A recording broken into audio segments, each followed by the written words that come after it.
The early morning fog rolled across the Green River like a ghostly blanket. Detective Marla Jennings knelt by the muddy bank, staring at the evidence bag in her hand, a torn piece of fabric, soaked and stained. The sound of the river was haunting, calm, indifferent, as if mocking her. For years, this same water had hidden terrible secrets. The locals whispered about the shadows that lived along the water, the women who vanished, and the man who hunted them. A deputy called out, "Another one, ma'am." Marla turned. The body was barely recognizable. The 12th victim. Her throat tightened. He's still out there, watching. Across town, Gary Ridgway sat behind the wheel of his truck at a diner parking lot. His face was ordinary, too ordinary. His hands, strong but still, rested on the steering wheel. He watched the waitress wipe down tables, her reflection rippling in the diner's window. "Don't look too long," he told himself. "They'll remember your eyes." He smiled politely when she caught his gaze. A friendly, forgettable smile. Inside, he felt nothing, only the calm satisfaction of control. Tanya, a young woman struggling to survive, accepted the ride. "You headed south?" Gary nodded. "Yeah, I can drop you near the highway." She climbed in. The air smelled faintly of pine and engine oil. A gospel tape played softly, unsettlingly peaceful. For a few miles they talked, small, nervous talk, then silence. Tanya glanced at him, uneasy. "You okay?" Gary smiled again, that same bland smile. "I just hate traffic." Moments later, the truck veered off onto a dirt path. The next sounds were muffled. The river, as always, swallowed the truth. At headquarters, the caseboard was a maze of photographs, red strings and handwritten notes. Marla paced before it, her coffee untouched.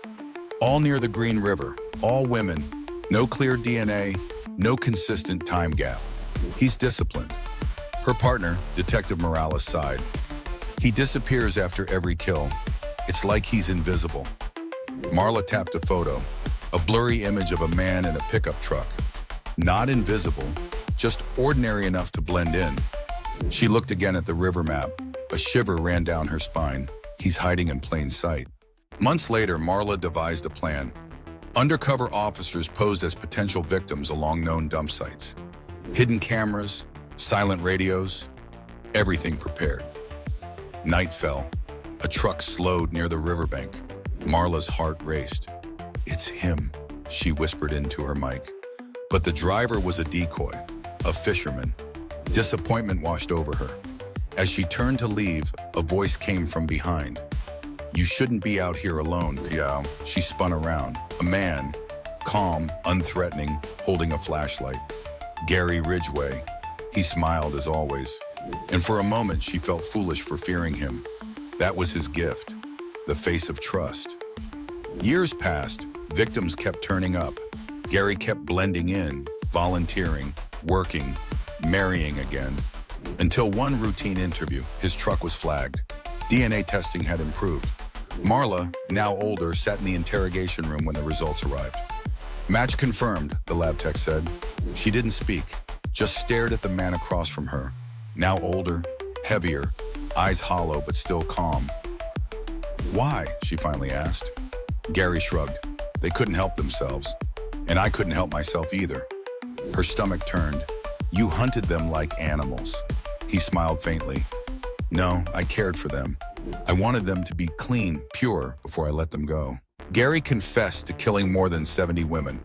The courtroom was packed. The air felt heavy. Marla sat in the back row. He never looked at her, never at the families. Only once did his voice waver, when he mentioned his son. "I wanted him to think I was a good man," he whispered. Tears rolled down Marla's face, not for him, but for every life that ended beside that river, every shadow that still lingered in the water. Years later, Marla retired. She visited the Green River one last time. The sunlight danced on the surface, innocent, deceptive. She dropped a white rose into the current. "Rest now," she whispered. The flower drifted away, carried by the same waters that had once held so much darkness. Somewhere in the distance, the faint echo of Gary's words seemed to ride on the wind. "You can't stop the river." She turned and walked away, her shadow long and thin against the setting sun. Like and subscribe for more true crime stories, where darkness hides in plain sight.